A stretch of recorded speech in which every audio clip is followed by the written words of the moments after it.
السلام علیکم ورحمۃ اللہ وبرکاتہ۔ سوال: قرآن پاک کی کل سورتیں؟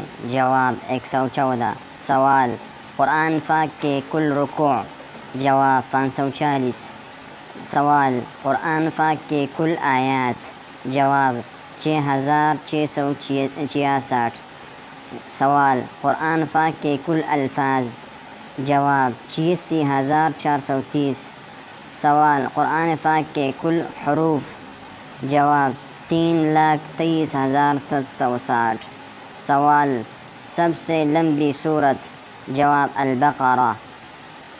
سوال: قرآن کی سب سے چھوٹی سورت؟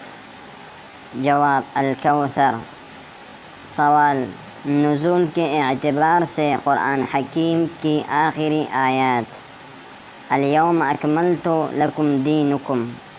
سوال: قرآن پاک کا آغاز؟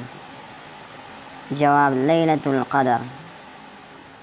السلام علیکم ورحمۃ اللہ۔